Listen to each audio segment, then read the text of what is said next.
Assalamualaikum warahmatullahi wabarakatuh. Perkenalkan, nama saya adalah Rizky Tulhania. Di sini saya akan menjelaskan tentang komunikasi rumah sakit. Definisi komunikasi. Komunikasi adalah proses di mana ucapan, tanda-tanda, atau tindakan mentransmisikan informasi dari satu orang ke orang lain.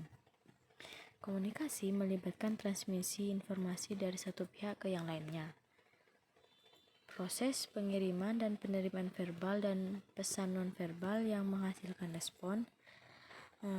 Ilmu komunikasi mempelajari semua segi percakapan atau segala macam bentuk pertukaran informasi yang dilakukan menggunakan simbol.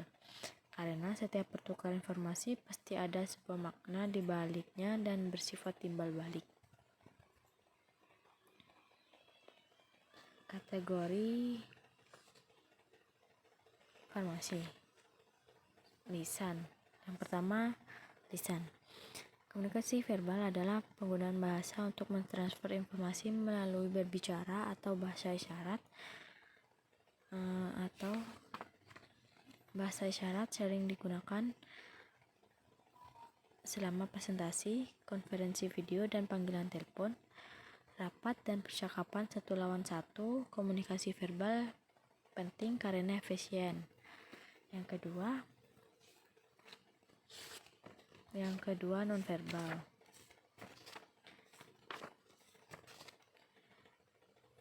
Komunikasi nonverbal adalah penggunaan bahasa tubuh, gerak tubuh, dan ekspresi wajah untuk menyampaikan informasi kepada orang lain. Ini dapat digunakan secara baik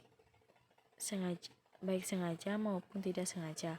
Misalnya saat Anda tersenyum.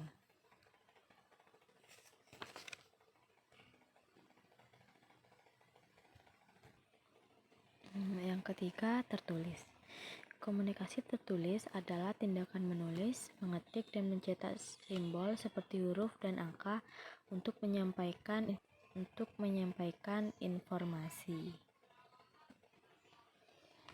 Komunikasi tertulis itu merupakan jenis komunikasi yang berlangsung dalam bentuk tertulis. Bentuk umum dari komunikasi tertulis adalah seperti surat, pemberitahuan, email, pesan, iklan, dan sebagainya. Yang keempat adalah visual. Komunikasi visual adalah tindakan menggunakan foto, seni, gambar, sketsa, bagan, dan grafik untuk menyampaikan informasi. Komunikasi visual juga merupakan jenis komunikasi yang umum dalam kehidupan sehari-hari. Area utama di mana komunikasi visual terjadi adalah melalui televisi, radio, jejaring sosial, dan sebagainya. Tipe komunikasi. Tipe komunikasi yang pertama yaitu komunikasi ke bawah. Komunikasi ke bawah adalah informasi yang dipertukarkan antara manajer dan bawahan, dengan kata lain dari tingkat atas ke tingkat bawah.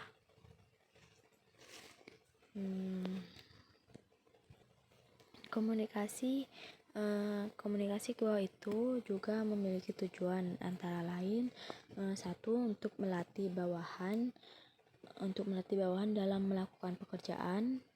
2. Untuk menonjolkan area perhatian. 3.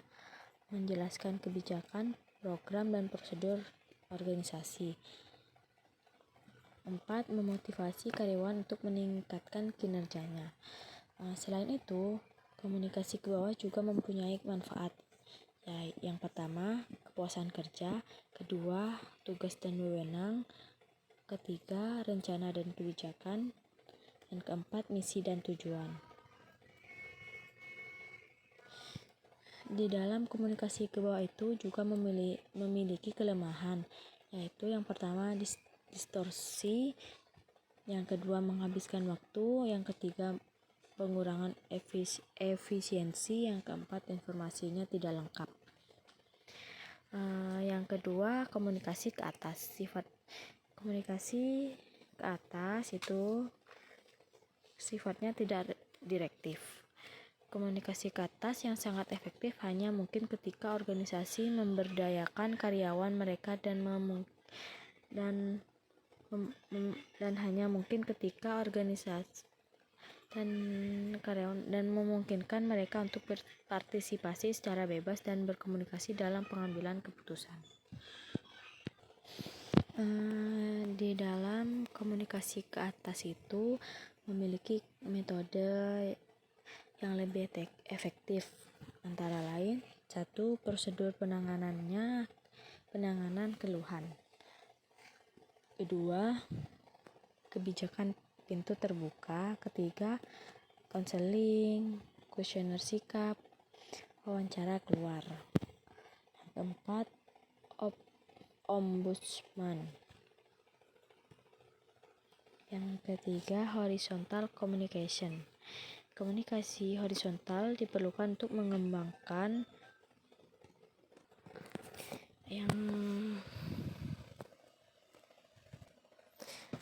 yang ketiga adalah horizontal communication. Komunikasi horizontal diperlukan untuk mengembangkan kolaboratif dan proaktif budaya dalam sebuah organisasi.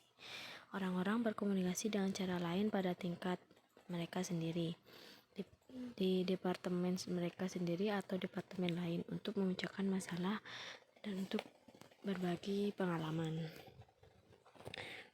Di sini tujuan utama komunikasi horizontal adalah mengembangkan kerja tim dan memproduksikan koordinasi kelompok dalam suatu organisasi.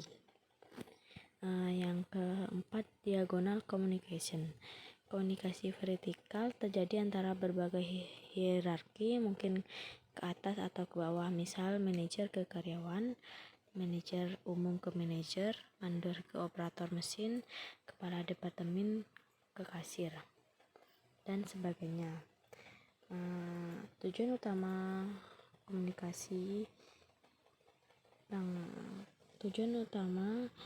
diagonal komunikasi ialah untuk menasihati, menginformasikan, mengarahkan, menginstruksikan, dan mengevaluasi karyawan untuk menyediakan anggota organisasi dengan informasi tentang tujuan dan kebijakan organisasi. Cukup sekian dari saya, kurang lebihnya mohon maaf. Wassalamualaikum warahmatullahi wabarakatuh.